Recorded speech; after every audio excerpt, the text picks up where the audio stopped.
एका गावात वासुदेव नावाचा एक शेतकरी राहत होता.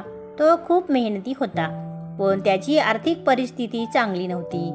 त्याच्या शेतीत काहीही पिकत नव्हते. वासुदेवाला 2 मुले होती, सुदाम आणि बळवंत. ती दोघेही खूप आळशी आणि कामचुकार होती. एक दिवस वासुदेव आजारी पडला.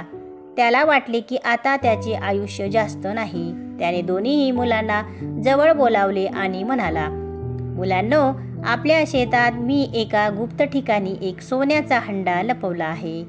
तुम्ही दोघे मिळून तो शोधा आणि आपल्या कुटुंबाचे भविष्य सुरक्षित करा. हे ऐकून दोन्हीही मुले खूप आनंदित झाली.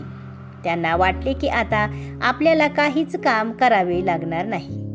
वासुदेव लवकरच मरण पावला. त्यानंतर सुदाम आणि बळवंत सोन्याचा हंडा शोधण्यासाठी शेतात गेले. त्यांनी ठरवले की शेताचा प्रत्येक इंच खोदून पाहू. त्यांनी दिवस रात्र मेहनत केली. खोदता खोदता त्यांना कुठेही सोन्याचा हंडा मिळाला नाही, पण त्यांनी पूर्ण शेत खणून काढले.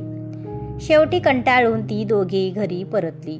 त्यांच्या आईने त्यांना विचारले, तुम्ही पूर्ण शेत खणले आहे, मग आता तिथे काहीतरी पेरा, नाहीतर तुमची मेहनत वाया जाईल.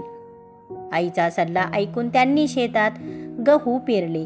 काही दिवसांनी पाऊस पडला आणि शेतात सोन्यासारखे पीक आले. त्या वर्षी त्यांच्या शेतात भरभरून गहू पिकला. त्यांनी ते गहू विकून खूप पैसे कमावले आणि त्यांची आर्थिक परिस्थिती सुधारली. तेव्हा सुदाम आणि बळवंत यांना कळले की त्यांचे वडील वासुदेव यांनी सोन्याचा हंडा लपवलेला नव्हता. त्यांना मेहनतीचे महत्त्व शिकवण्यासाठी त्यांनी अशी युक्ती केली होती.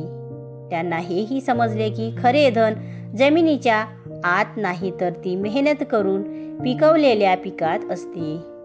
तात्पर्य: मेहनत हीच खरी संपत्ती आहे. कोणतेही यश किंवा धन सहजासहजी मिळत नाही. त्यासाठी कठोर परिश्रम आणि सचोटीने काम करणे आवश्यक आहे.